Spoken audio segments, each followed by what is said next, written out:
Stupidity, only way you're ever gonna learn. You look back and it's all in the past. I'm dwelling on the thoughts I cannot say to you. If I don't say the words, then maybe it's not true. And it feels alright.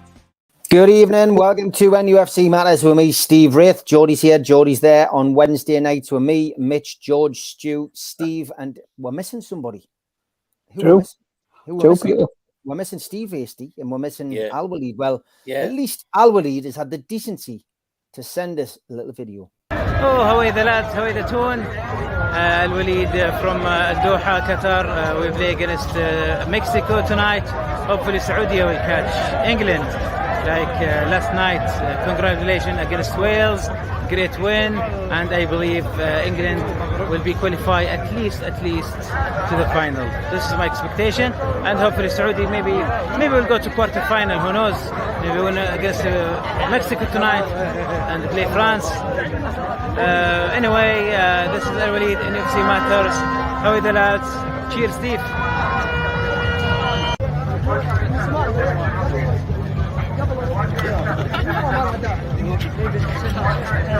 Hello.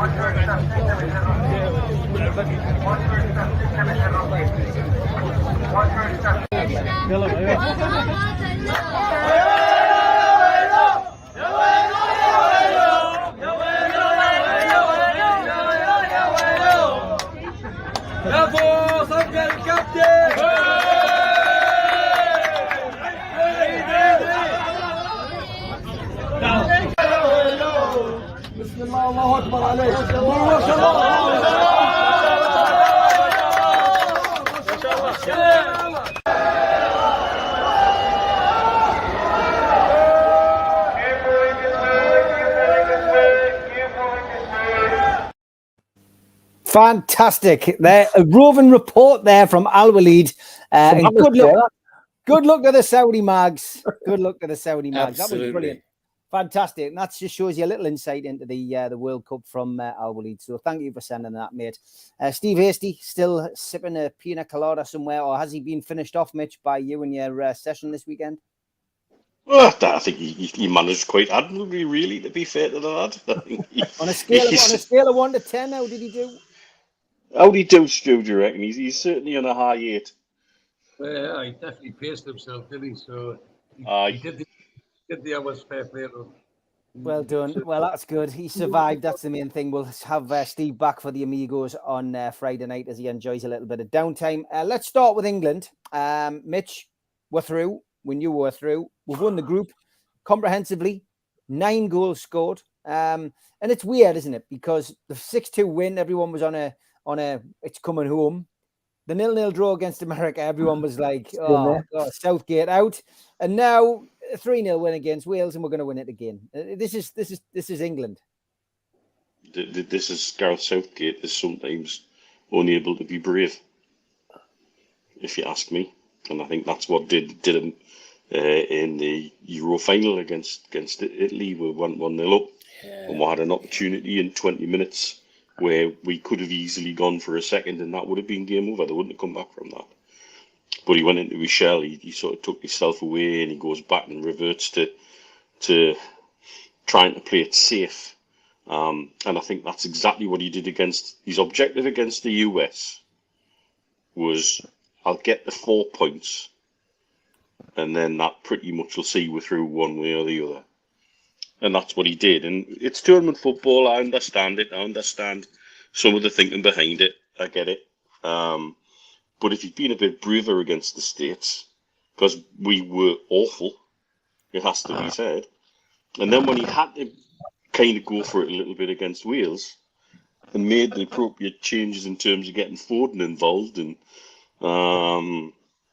then Rashford pulled that free kick was fantastic.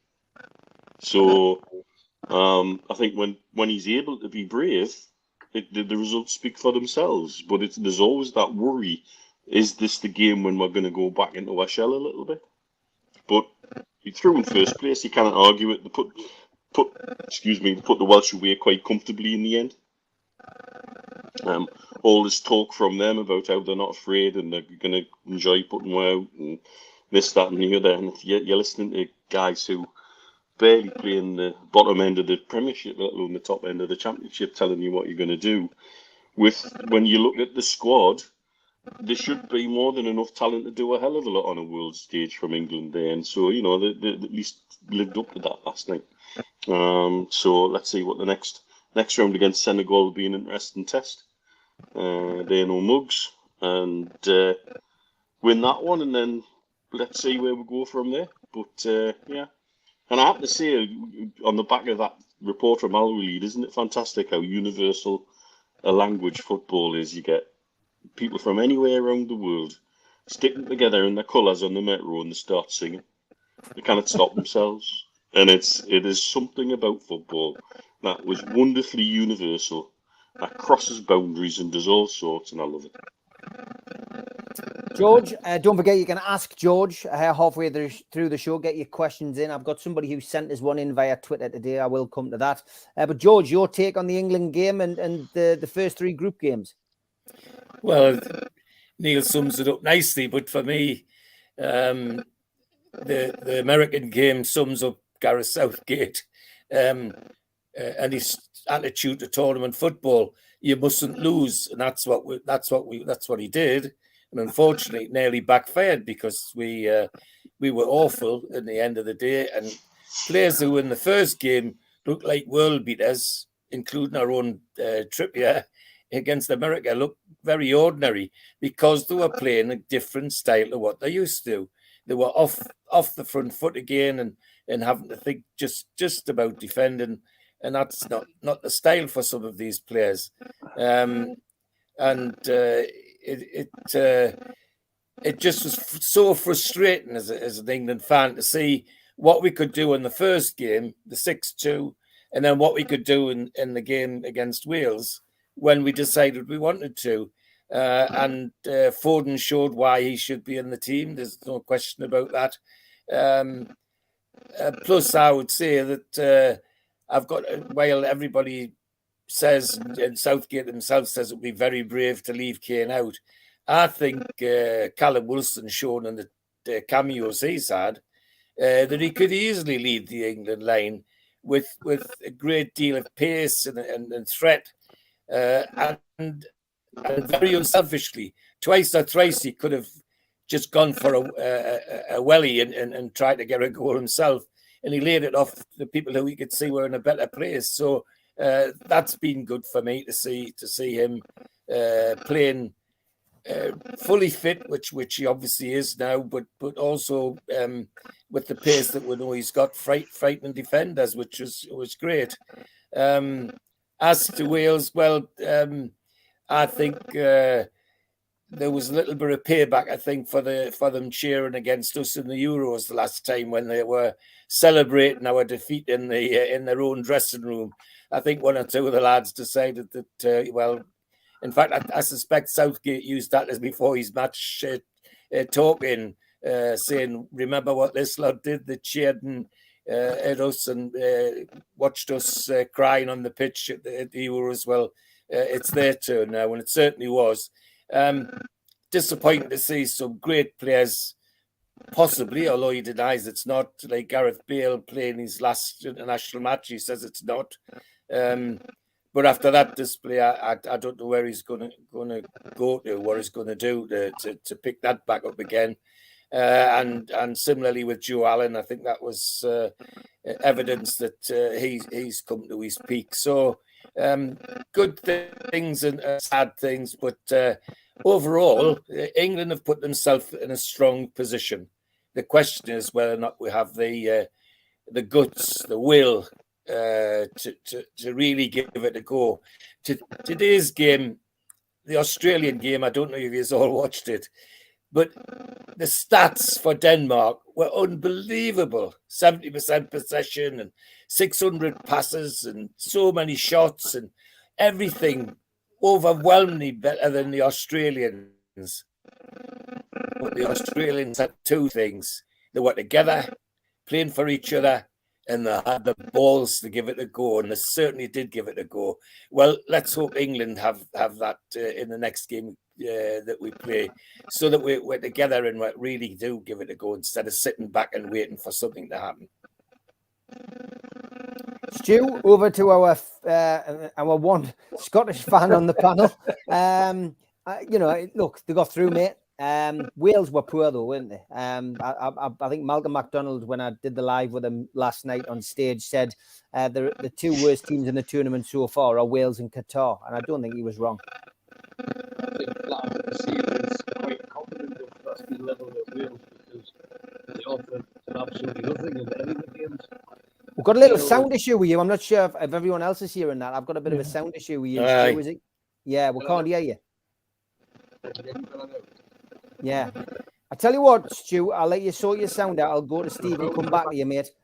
It's there's like a reverberation around it, mate, and it's we can't hear you, really quiet. Steve, your take on the England game last night? Yeah, well, I was an interesting betting stat that I saw before the match, a bet recommendation which I didn't take because I was horrified by it, to be honest. It was John Stones 90+ passes, and I thought I don't want to be seeing John Stone passing the ball very often, so I didn't take the bet. And but I watched the first sort of 5-10 minutes, and he was getting the ball all the time because the started as they did on Friday with a lot of passing at the back, like Newcastle used to do with under Steve Bruce. The ball going, you know, Maguire to him, back to Maguire, then back to the goalie, and forward to the midfield, then back to John Stones again. And I say, but as it turned out, the recommendation for 90+ didn't happen. He did get 50 in the first half, but only 33 in the second half, and I think that reflected the game because I think the first half was a bit more conservative, but I think they did sort of get a decision at half time. I think to go more on the front foot, and you know, immediately within, you know, what was it, 10 minutes or so, we get 2 goals, and that just showed the forward momentum that they showed, which they're capable of doing. And I think, as Mitch said, you want to see that more. I looked incidentally at the just today, out of curiosity, at stats for Newcastle at Fabian Schär and Sven Botman, and they're both sort of less than 50 for this season, so nowhere near the 90, which, you know, was recommended for John Stones, and the 83 that was achieved even in that game. So it just shows when you're playing on the front foot like Newcastle did and England did in the second half, you know, that's where the results come from. And I also agree with George. I think this formation of 4-2-3-1, you need the one on his own up front to be up front. And I think when you saw that more when Callum Wilson was out there, when the distant shots on television, you saw Callum Wilson as the out-and-out striker, which you don't see when Harry Kane's playing, because he tends to come deep, and yet you're relying on the sort of, I suppose, the false nines of Foden or Rashford trying to push forward. And I think it's better when you've got somebody out and out and they're feeding off him, as Callum Wilson showed a couple of times. He set up Bellingham. He set up, I think he set up the goal for the third goal, didn't he, with Rashford? So I would like to see him start, but I'm pretty sure he won't, unless there's an injury to Kane. But he's certainly done the two performances he's had, I think, have been impressive, and hopefully that if there's a need to put him in, he'll not hesitate to do so. Stu, you're back, and that sound has gone, so hopefully we'll be able to hear you now. Mozza described it quite well. She said it sounded like the testing room in an Ann Summers factory. I'll take her word for it. But yeah, I mean, the point I made to you was that Qatar and Wales probably been the two worst teams in the group stages. Malcolm MacDonald said that last night. I was still talking about England. That's why I pretended it wasn't working. Right. No, England, it started off, and you could have thought, here we go, it looked like another laboured performance on its way. But then they seemed to pick up with the energy. They were more crisper in the passing. And I think the penny dropped. There was a realisation that man for man, they were far superior than Wales. And Bale was just a passenger, as he has been in all 3 games. And I know we talked last week about you struggle to get any of the teams or players in the teams in England's group that would be in England's first team. I don't think any of them would get in that team. So it's down to the attitude, and I believe England approached yesterday with a point to prove. And once I suppose one better phrase, once the Welsh fire had been doused, then the class took over. And you've got talents like Foden and Rashford. The way they expressed themselves, I thought was great, and you could see the joy in when he came off and the way Southgate embraced him. But also it gives an imbalance to how the media report on England. You said it yourself there at the start, Steve. They're going to win the World Cup when they beat Iran. Then the draw against a half-decent American team, and then they beat a very poor Welsh team, so they're going to win it again. So they need to be a bit more balanced about it. You look at other bigger nations; none of them are panicking, and they get behind the team. But I don't, and I'm not in the camp where people are saying that it's great game or tournament management by Southgate. Codswallop is probably the politest way I could phrase that. There's no way he approached that America game and says, right, I'm going to settle for a draw here. I think during the game, especially in the second half, he realised that the high energy from the Americans was threatening him, and if carried on the way it was, he was going to possibly lose the game, and then he made alterations to get the draw. But I think at the start, he wasn't playing for a draw.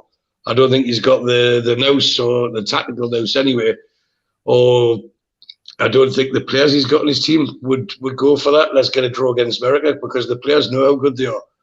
So that was something, in my opinion, that changed during the course of the game. Right, let's get out of this. We've got 4 points. That should be enough to get us through. And because the New Wales have got beat, it was just a case of, right, we'll go and beat these, and then we'll get the preferable draw. Now the tournament starts in earnest, and I expect England will be more challenged than against Senegal, because they'll play similar to how America did, again with the high energy and pressing. But England have got the players to match that and play that way as well. So I do expect them to get through, and then you're into the quarterfinals, and then that's when the World Cup fever really takes over, doesn't it? And everyone says they're definitely going to win it, and we'll find out. They do have a squad and players good enough to win it, but I don't think tactically they've got a manager that's brave enough for them to win it. Again, that's just my opinion. Yeah, it's going to be interesting. Certainly is. He's gone in. He's now surpassed Alf Ramsey's record in tournament football with 10 wins. You can't criticise this guy. He's got us to a final. He's got us to a semi-final. Let's see where he gets us in this, and then make a judgment. But Blue Rhythm Boy agrees with me. I honestly believe people are harsh on Southgate. He's done well as England manager, better than most. Only Alf Ramsey, Sir Bobby, and El Tel are above him. And I think there's a lot to be said. Especially Terry Venables' teams. They were attacking. They were exciting teams. Bobby Robson attacking, exciting football. I think the fact that Southgate tends to err on the side of caution in games and goes more defensive, I think, is ultimately what put people off, because the modern day game, people like to see a high press and like to see attacking football and like to see goals. And Southgate is sometimes too defensive. He was a defender after all. So interesting. I am going to jump in now with one of our regular features, and it's quite a long one. So it's my first game, but this is fantastic.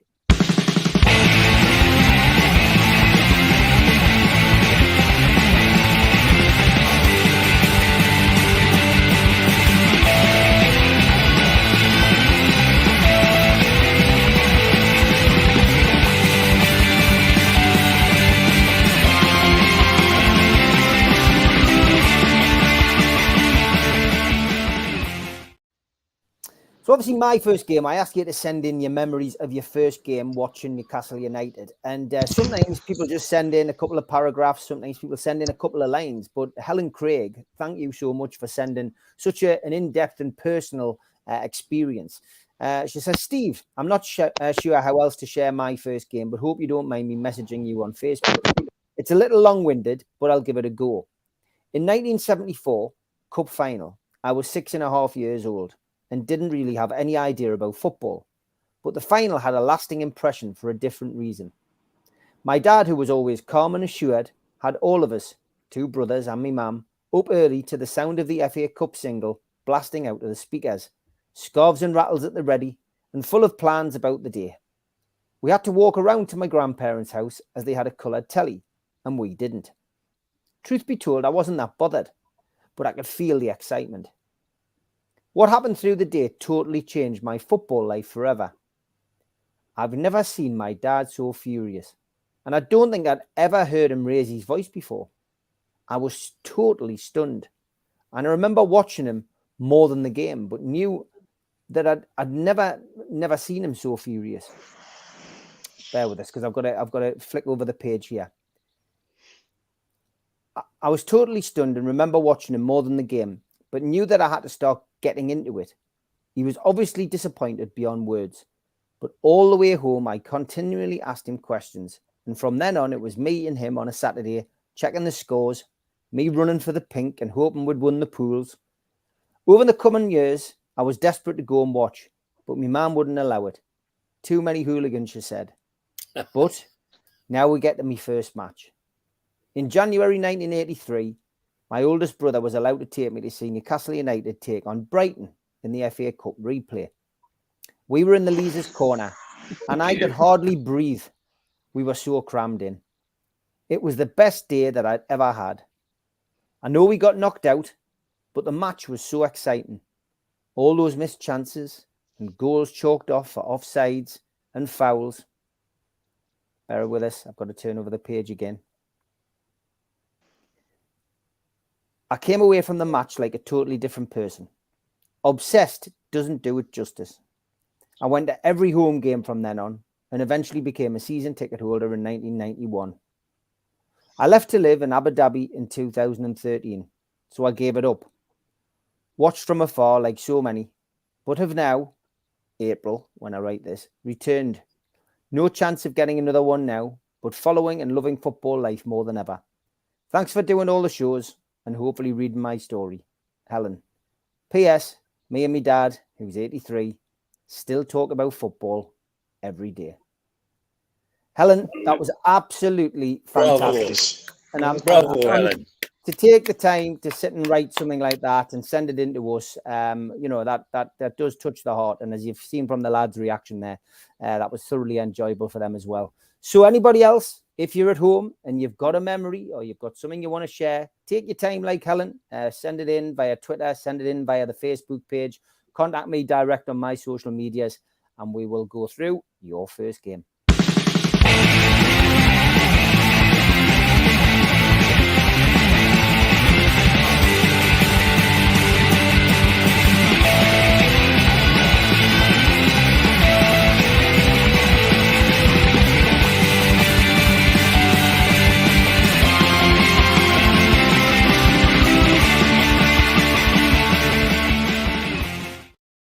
If it's any comfort to Helen, my dad, we all watched that 74 final together. And it's the first time I've heard my father use the F word in the house with my mother in the room. Because of that display, he was beside himself. He didn't know what to say, and it all just came out in a splurge of bad language, which shocked everybody. So, Helen, your dad wasn't alone, and neither were you, because we were the same in the Mitchell household. Okay, I'm going to go to Andrew Malloy on Twitter, who had a question or two that he wanted to put to us. So I'm going to go with you, Steve Wilkinson, first. All right. The first question he asked was, when the players return after the World Cup, do you think players will have the same desire, as a lot of players give extra in World Cup year as they don't want to miss out on the World Cup squad? Is he talking Newcastle or anybody? I think he's talking in general, but obviously he's a Newcastle fan, so maybe wanting to know your views. Maybe he's on Callum Wilson, Kieran Trippier, Nick Pope. You know, are they going to put in the same effort when they come back? Well, I think the thing that I'm certainly optimistic that they will, because one, that they're not. I don't think any of them are really going to get much of a shout in the World Cup. So I think it's been a great experience for them, and I'm sure they've, as has been talked about, they've been having a chat with James Madison about what life's like in Newcastle, trying to encourage him to come here, and I'm sure that there'll be plenty of banter like that going on.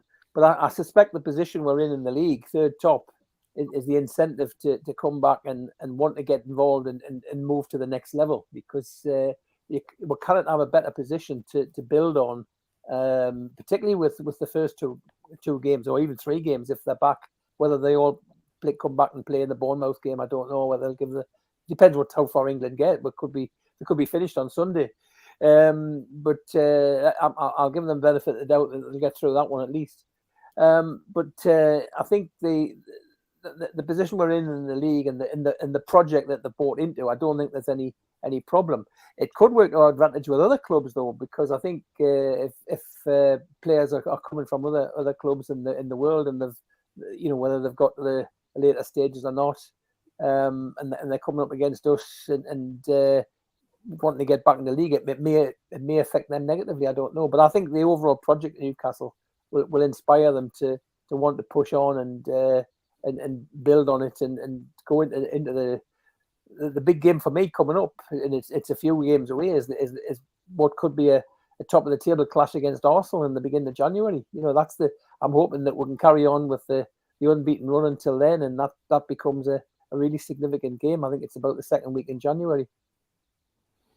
And Stu, your take on that? I mean, I personally think the lads will come back with fire in their belly after a good performance. I guess it depends how far they get as well. I mean, God, if they win it, dear me, they'll probably come back with a little hangover. It's a good question, similar to how Steve just mentioned there. It's how you perceive it. If he's referring to the Newcastle players, I think they'll come back more focused, more determined, because they know they're part of something special, and a lot of them were starting to leave. They want to get back not as quickly as possible, because that would be detrimental to the country. But as soon as they're back, they want to get the ground running. The places in the squad are valued now. You can see that when people don't want to come off and the way they've increased their performances. But there will be players from other teams that, as Andrew asked the question, will have peaked their performances to reach the World Cup. And they could be a bit deflated if it didn't go their way. And I think it's more down to the individual of the player. There's even stories now with Harry Kane being linked with Bayern Munich again. What a pass he made for that second goal, by the way. And you've got to give him credit. It was a great bit of vision, and the way he pinged it across, I thought, was fantastic. So credit where it's due there. But there is players, and it sounds bad, but you can see. Well, Ronaldo's not going back to the UK now anyways. He's not going back to Man United. But there will be players that will think, I've done my bit and that's it now, and I'm too good. The prima donna types, these are the ones that will probably, see a downturn in performance. But thankfully, the way Eddie Howe's running this club, we don't have any prima donnas in our starting 11. So I've got no worries about the Newcastle players coming back. Yeah, me neither. Not at all. George, what about you? Well, I'd be amazed if there was any downturn in ours. Let's face it, they're there as part of a squad. They're training hard every day by the looks of things. So they come back. They're going to be like fit as butcher's dogs. They'll be raring to go, I would think. And Eddie Howe will wrap all that up in a nice little ball for us and take advantage of it. I would hesitate to say that whoever we play first is in for a really tough game, because they're going to be waiting at the traps to get out, because as I say, they're going to be as fit as butcher's dogs and ready to have a go. So I've got no worries about that. And those that are getting on and getting a cameo or getting the odd game, they're going to be even more fit. I mean, even Bruno, although he's only been on a few minutes so far for Brazil, the few minutes he had, he changed the game. But he's another one. He's going to be really fit and raring to go and to show what things are like. So I've got no worries at all. And I agree with Stu. The ones you need to look at are the prima donnas, the ones who think they're better than they really are or better than they really were. And they're the ones that will crumble. And they ain't none of them on St James's Park that I see. So, no, I think our lot will be ready to go. They'll hit the ground running. Same question to you, Mitch. Newcastle United players won't be taking their eye off the ball, will they? If our squad can't be excited and enthused by listening to their teammates come back from the World Cup with the stories being selected for the squads, and somebody like Elliot Anderson cannot look at that and say, hey, this could be me 4 years' time. I get something out of that. If we can't wrap all of that up and use it through the squad, the way our squad works, then it's a sad day indeed if that can't be done. I'm quite sure if our management team can find a way to put as much of a positive spin on the whole thing and the whole experience as possible, even better. If we end up with a player out of it, because I think Madison's not been very coy in some of the answers he's given recently about is he being talked to by the Newcastle players and what have you, and that almost gotcha moment by Connor Cody on a TV interview was quite revealing for me. I think for some players, if they've had a bad World Cup though, if they haven't felt they've put themselves in the shop window, some players may, with egos and with something to lose, may come back from the World Cup feeling a little bit down on themselves. And so something else that we, as a team, could benefit from if that starts to ripple through other squads. But I can't see it rippling through ours, that's for sure. Yeah, I don't think there'll be any complacency. I think the lads will come back wanting to take off again where they left off. And, why not? Okay, halfway through the show, we're going to play the ads and then we'll go to Ask George. Hope you're ready, George. There's a few good ones. Good. A big thanks to all our sponsors, starting off with Skips and Bins. Telephone 0800 25 45 25 3. Email inquiries at skipsandbins.com. The website is www.skipsandbins.com. Easy contract free and pay-as-you-go waste collection. Thanks also to Garden of Healing Dispensary, CBD hemp and cannabinoid specialists. Find them at thegohd.com. Thanks also to 3 Properties, and they specialise in sourcing investment properties for their clients who are looking to invest in the Northeast. They offer a full in-house service from sourcing the deals to managing the properties for you. They've done over 100 plus deals in the past 12 months for clients all over the UK. Give them a follow on Instagram, matty.patter_northeast property and phil.reed_northeast property, or email phil@3property.co.uk if you're interested in getting a good property deal. Big thanks also to Mr. Vicky's sauces, handmade in Cumbria. You can find them at mrvickys.co.uk or order some of the sauces by calling 01768 210 102 or emailing info@mrvickys.co.uk. Thanks also to Blowhole Brewery, and their cans are vast and in the shape of the old Newcastle United strips from the 1990s. Bonnie Blonde, Geordie Juice, and Fog of the Tyne. Some great beers. Get yourself to blowholebrewery.co.uk to order your cans in for the festive period. Thanks to Media Arts for all the help with the video side of things. And thanks to qtechshop.co.uk, makers of pool tables and snooker tables in Wallsend, Newcastle. If you want to subscribe to the channel, hit the subscribe button on the bottom right-hand corner. Hit the like button and click share. Please join the channel as well to support us. We're also available as a podcast on iTunes, Spotify, and other podcast providers.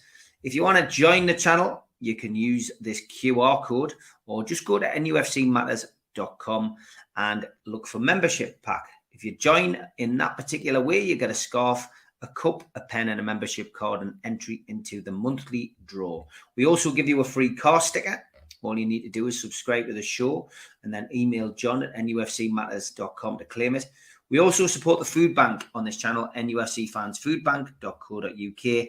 Go to that website and make a virtual donation today. A couple of events coming up. Paul Gascoigne is at the Fed on the 4th of December. Contact the Fed in Dunstan and Gateshead for more information.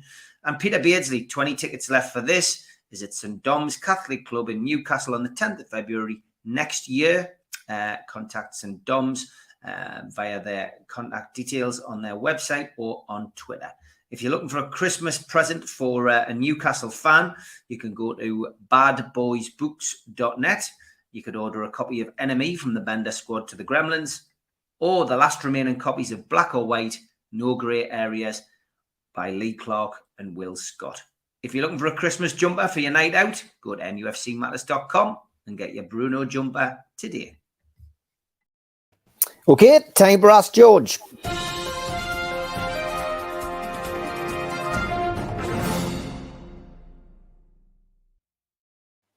Okay, George, the first one was from Andrew Malloy on Twitter. He says, what are George's thoughts on the Steve Watson throw-in, and was he glad when it got banned? I wasn't glad when it got banned, to be honest. And like anybody that had anything to do with Burnside School, high school, we'd seen that before he ever went to Newcastle United, because he used to do it in the school team, on the school field when they were training. It was a bit of imagination, and I'm all for allowing a bit of imagination in football, something exciting. So I was relatively definitely sad when they decided that he couldn't do it, because as you know, I go on and on about throw-ins.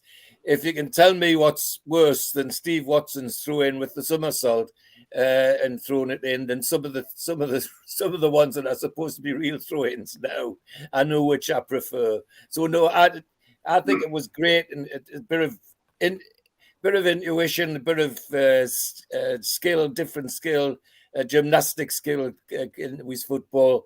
Not everybody liked it, but I loved it, I've got to say. Yeah, me too. And legit in the letter of the law, really, wasn't it? Yeah. Yes. Over the head.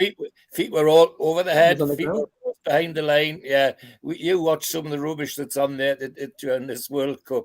I mean, Australians today, there's one lad taking throw-in sideways. He was doing it this way, not over his head at all. Tim says, it's simple question. He says, Messi or Ronaldo?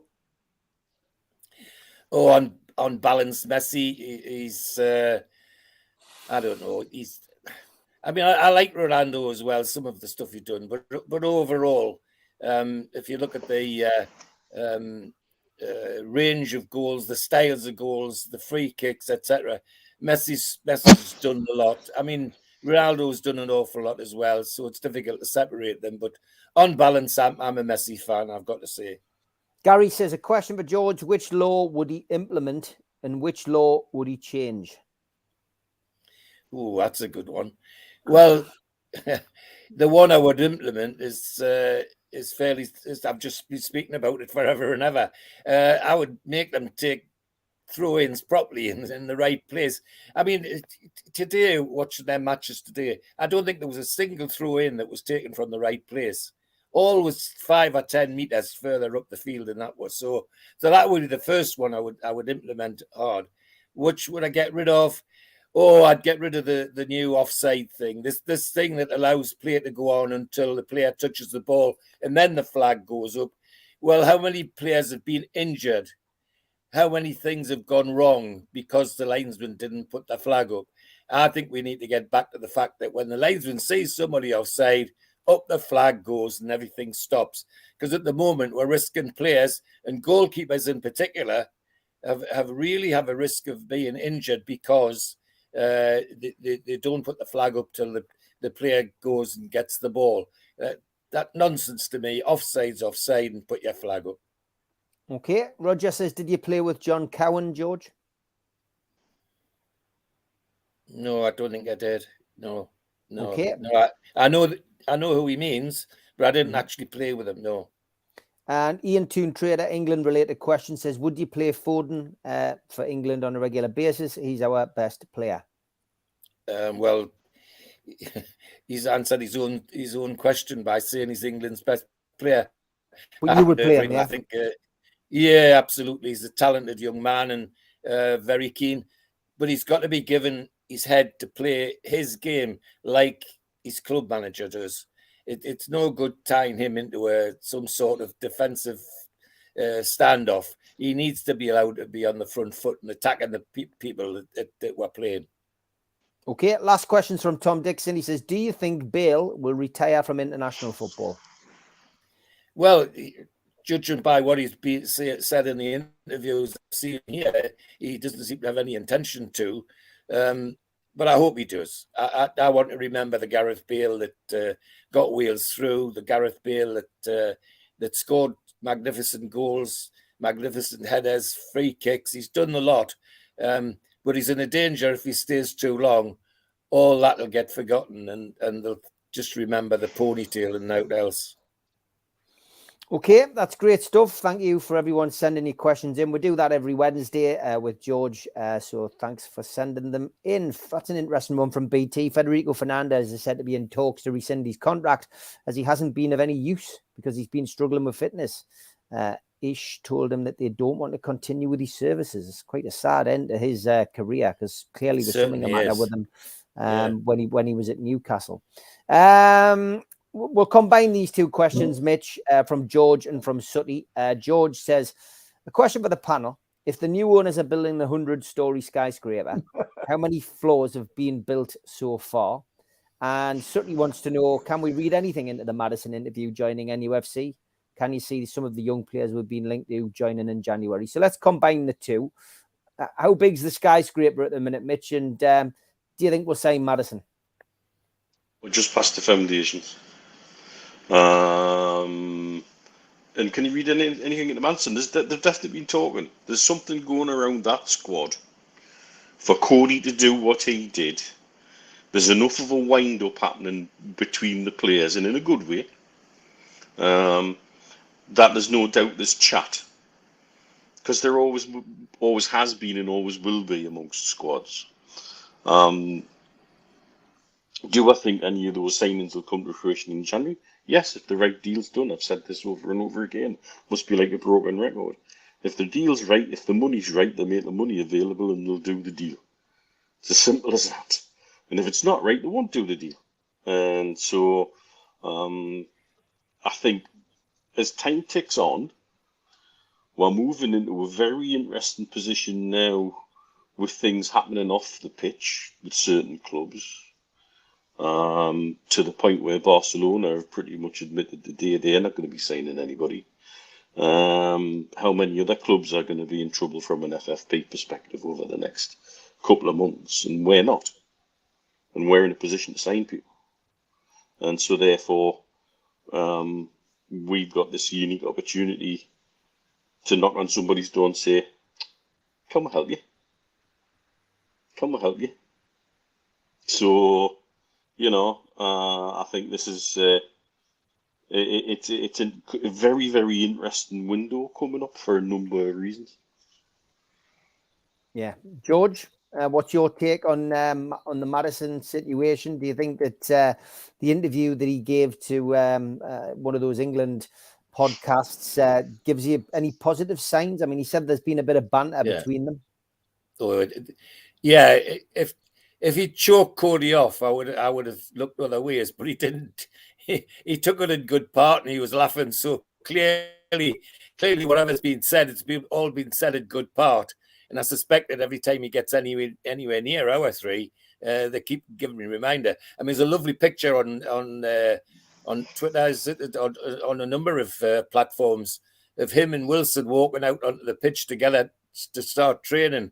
And you can see on the look on their faces, the conversation's very happy indeed.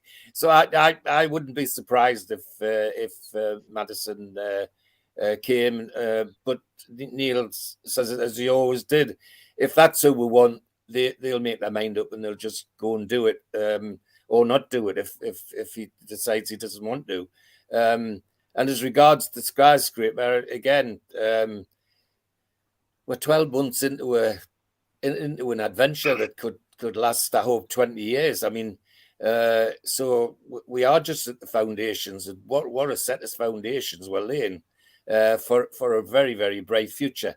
And today, just before I came on with you lads, I saw something on Twitter, and I couldn't follow it up because I was getting ready to join the platform. Something about a £300 million deal people are talking about. Now, I don't know who that's with, but whatever it is, if it's that sort of money floating around, my goodness, it is just a foundation. So no, I'm looking forward to the next however years that I've got left watching Newcastle United, because I think it's going to be a really happy trip for everybody, and Maddison might be part of it. Maddison, Stu, I mean, we've gone on about him for a while. I wanted him in the very first window that the new owners took over, but I've been patient. I've got to be honest, I feel a lot more confident about it happening this time round. I think that could be the marquee signing in January. Yeah, we've been very consistent on this channel that Maddison was high on the list, and the fact that they went from after we suggested it, and they went twice again. No, don't get me wrong, they didn't go for him because we suggested it. So before we start getting caned for that, there was something we alluded to. Then they tried to sign him, they got rebuked. They tried to sign him again, and you've seen with Dan Botman, Eddie Howe's becoming like the Mountie, isn't he? He always gets his man. So it seems to me that I think with Maddison, he's being respectful. He's under contract. It'll be Leicester's decision whether he leaves, whether he wants to or not. Even if he puts a transfer request in, they've got the contractual right to keep him. But then you've got the financial implications of, do you keep a player who doesn't want to be with you, running down his contract and running down his value? They've already got that with Tielemans as well.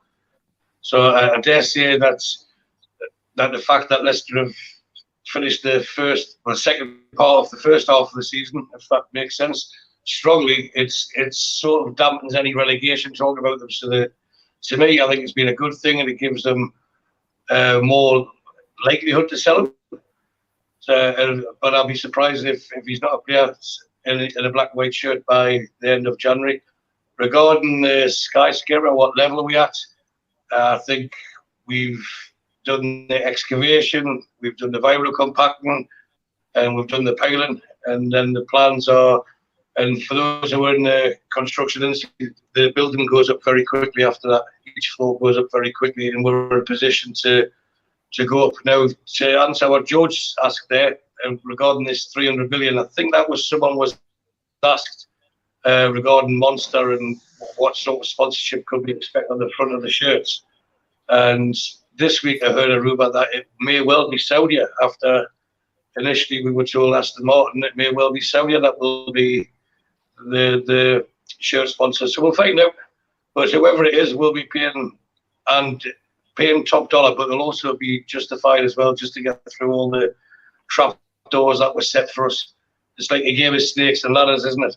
But if you've got a little magic carpet to ride over the snakes, then we're doing all right. So I'm so relaxed about where this club's heading. And like I say, once the skyscraper starts coming out of the ground, which after the foundations are done, it will go up very, very quickly. Yeah, I agree 100%. Steve, are you as confident about Maddison and about this skyscraper that we have hypothetically grown in our midst? Yes, I think in both cases, yes. I think certainly Maddison's the one that obviously we've already talked about in the past transfer window. But I would like to think that the three lads in the England squad are also talking to others, as are Bruno and Fabian Schär with Switzerland, that are talking to other players that they're both playing in their own squads, and they're meeting when they're playing competitive games and telling them what's going on. And if you look at England, Jude Bellingham is always one that's in the talked about for going back into the Premier League, or really into the Premier League for the first time. And I wouldn't be surprised if there's an interest in him. Different monetary value, obviously a different age, but certainly the age that we're wanting to bring players in, and he fits the role that we want, another midfield player. So I wouldn't be surprised if Maddison's the only one. As for the skyscraper, I think I agree with the lads. The foundations are done, but I don't even think we've employed all the architects yet. I think we've been building the backroom staff.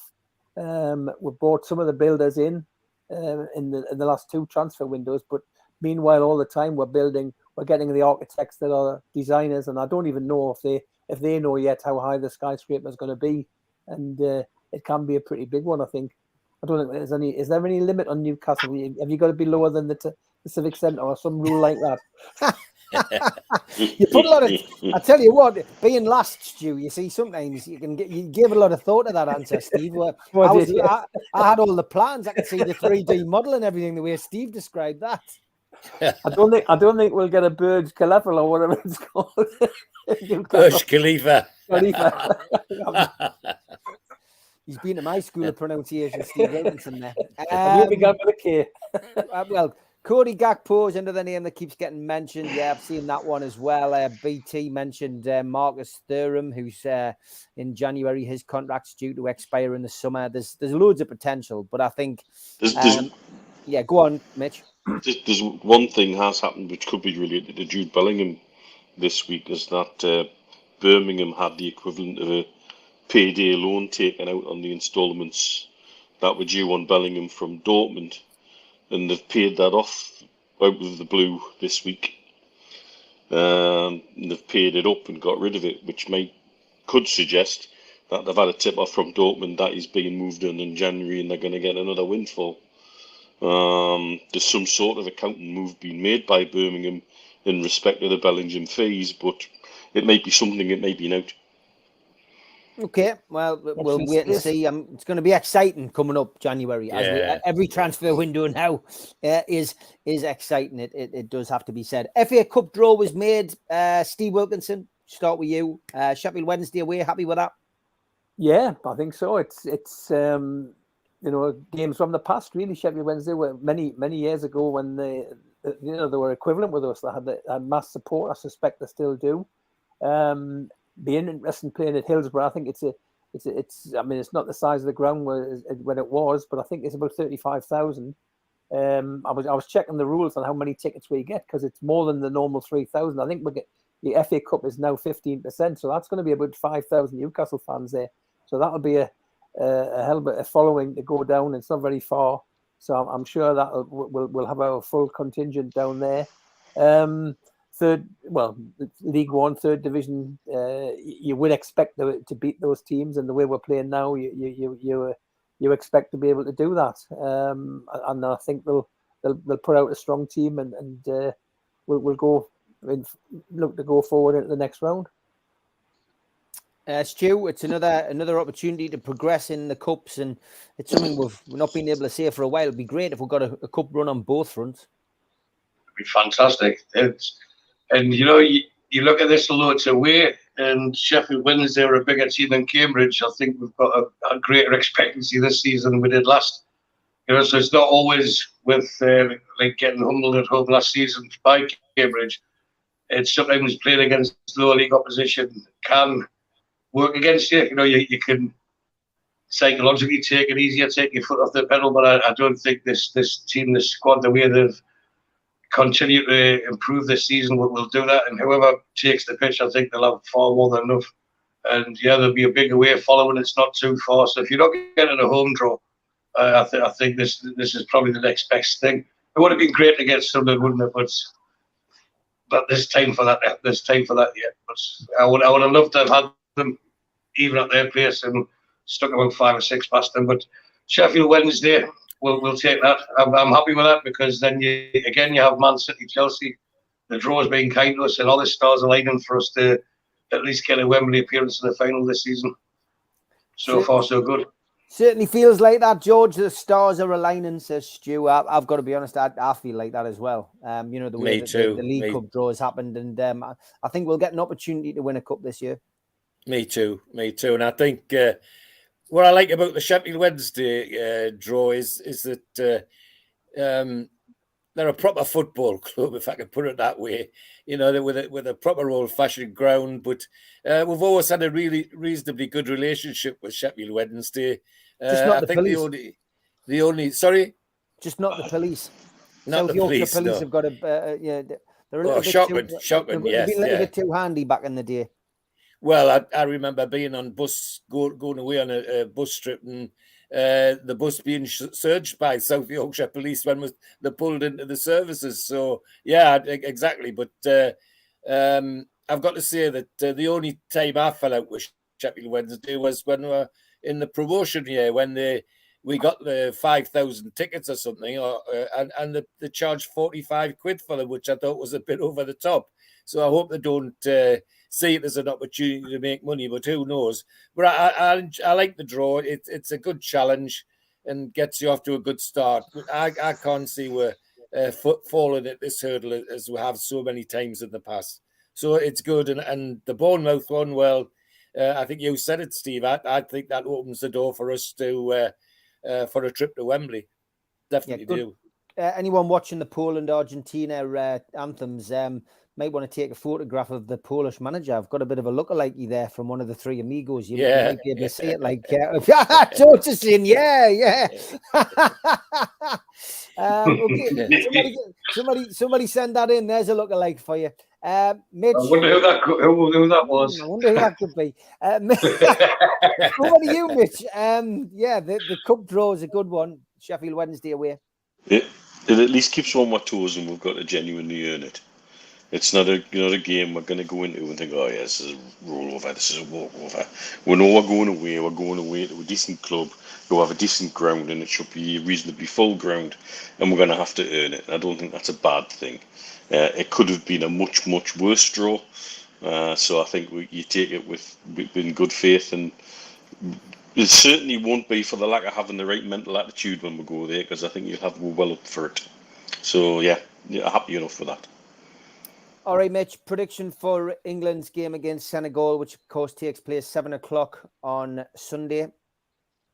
I'm going for something along the lines of when in Italia 90 they played Cameroon and it ended up 3-2 humdinger. I've got a feeling it could be another one of them. But in England's favour. Okay, George? Yeah.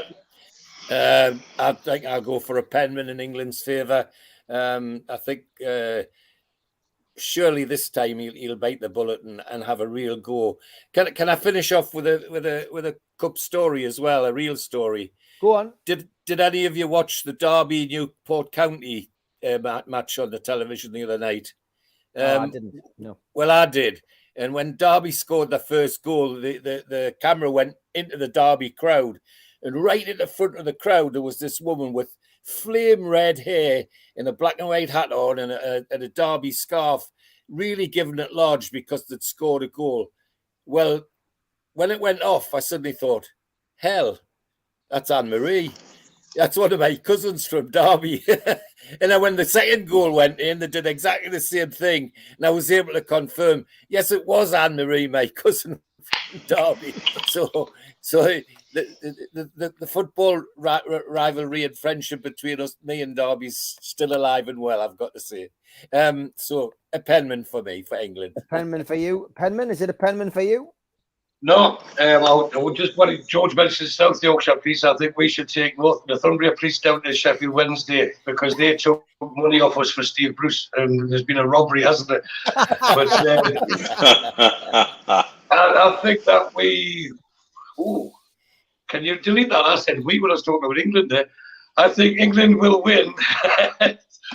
England will win 3-0, and I think Kane will get his first 2 goals of the tournament. John Justice Allen, make sure you clip that, mate. Send it to me. We'll have that on TikTok and Twitter within 10 minutes. Oh, look at his face. He's not happy. Steve Wilkinson, how do you see the England game? I think it'll be a hard game. I think, but I still think England will come out on top. I think it'll be 2-1. 2-1 as well. I'm going for a 2-0 win, and good luck to Saudi tonight. And it's Michael Oliver refereeing the game as well. So keep an eye out for Al Walid. You might see him on the TV. Thanks to everybody in the chat. Thanks to the moderators. Welcome to Mozza. She's now a moderator in the channel. And welcome to Dan Kane, a new viewer from New Jersey. Thanks very much for joining us. We're on every night, 6 till 7, with an hour of Newcastle crack and a bit of England at the moment as well. I'm back 6 o'clock tomorrow with Supermac and Gibbo. Until then, take care, have a good night, and enjoy the football. See you, lads. Good night, everyone. Bye. Bye, everybody.